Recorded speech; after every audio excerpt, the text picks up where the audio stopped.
ನಮಸ್ಕಾರ. ನೋಡಿ, ಈ ವೃಕ್ಷದ ಕೆಳಗಡೆ ನಿಂತ್ಕೊಂಡು ನೀವು ಏನೇ ಬೇಡ್ಕೊಂಡ್ರೂ ಖಂಡಿತವಾಗ್ಲೂ ನೆರವೇರುತ್ತೆ. ಹ್ಞೂ ಯಾವ ವೃಕ್ಷದ ಕೆಳಗಡೆ ಯಾವ ವೃಕ್ಷ ಅಂತ ಹೇಳ್ತೀನಿ.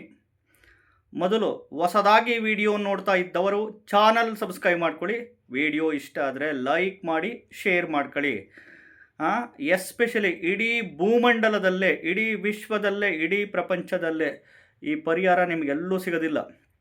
ನೋಡಿ, ಎಸ್ಪೆಷಲಿ ಈ ಒಂದು ವೃಕ್ಷದ ಕೆಳಗಡೆ ನೀವು ಏನೇ ಬೇಡ್ಕೊಂಡ್ರೂ ನಿಮಗೆ ಖಂಡಿತವಾಗ್ಲೂ ಇಷ್ಟಾರ್ಥಗಳು ನೆರವೇರುತ್ತೆ.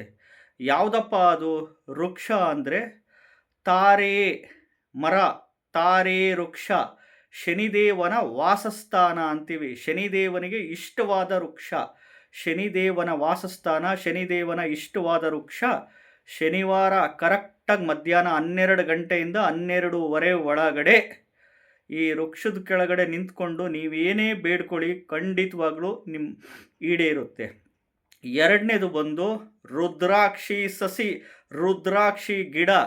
ನೋಡಿ, ಇವತ್ತು ಶಿವರಾತ್ರಿ ಹಬ್ಬದ ದಿನ ನಿಮ್ಮ ಮನೆಗೆ ಬಂತು ಅಂತಂದರೆ ಮನೆಗೆ ಬಂದು ಶಿವರಾತ್ರಿ ಹಬ್ಬದ ದಿನ ಸಂಜೆ ಟೈಮಲ್ಲಿ, ರಾತ್ರಿ ಟೈಮಲ್ಲಿ ಆ ಗಿಡಕ್ಕೆ ಈಶಾನ್ಯ ಮೂಲೆಯಲ್ಲಿ ನಾರ್ತ್ ಈಸ್ಟ್ ಕಾರ್ನರಲ್ಲಿ ಇಟ್ಟು ತುಪ್ಪದ ದೀಪ ಹಚ್ಚಿ ಪಂಚಾಮೃತ ಬುಡಕ್ಕಾಕಿ ನೀವು ಏನೇ ಬೇಡ್ಕೊಂಡ್ರು ಖಂಡಿತವಾಗ್ಲೂ ಇಷ್ಟಾರ್ಥಗಳು ನೆರವೇರುತ್ತೆ.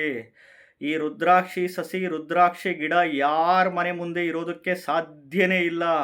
ಪುಣ್ಯ ಮಾಡಿದವರ ಮನೆ ಮುಂದೆ ಮಾತ್ರ ಬೆಳೆಯುತ್ತೆ. ಈ ಎಸ್ಪೆಷಲಿ ಈ ತಾರೆ ಮರ, ತಾರಾ ವೃಕ್ಷ ಎಲ್ಲಿರುತ್ತಪ್ಪ ಇದು ಅಂತಂದರೆ ಈ ಶನಿ ದೇವಸ್ಥಾನ ಹತ್ರ, ಈ ಶನಿದೇವರ ಒಂದು ದೇವಸ್ಥಾನಗಳ ಹತ್ರ ಹಾಕಿರ್ತಾರೆ ತಾರೆ ಮರ, ತಾರೆ ವೃಕ್ಷ ಅಂತ ಹೇಳ್ತೀವಿ. ಕರೆಕ್ಟಾಗಿ ಶನಿವಾರ ಮಧ್ಯಾಹ್ನ 12 ಗಂಟೆಯಿಂದ 12:30 ಒಳಗಡೆ ಹೋಗಿ ಬೇಡ್ಕೊಳ್ಳಿ.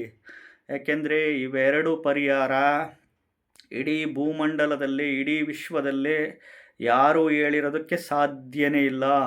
ತುಂಬ ಪವರ್ಫುಲ್ ಪರಿಹಾರಗಳು ಇವು. ಮಾಡಿಕೊಂಡು ಸುಖವಾಗಿ ಬದುಕಿ.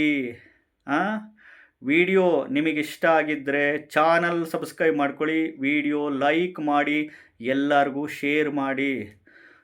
ಪಾಪ ಎಷ್ಟೋ ಜನಗಳಿಗೂ ಏನೇನೋ ಸಮಸ್ಯೆಗಳಿರುತ್ತೆ. ಅದನ್ನು ಕೇಳಿಕೊಂಡು ಒಳ್ಳೇದು ಮಾಡಿಕೊಂಡು ಸುಖವಾಗಿ ಬದುಕಿ. ಎಲ್ಲರಿಗೂ ಒಳ್ಳೆಯದಾಗಲಿ. ನಮಸ್ಕಾರ.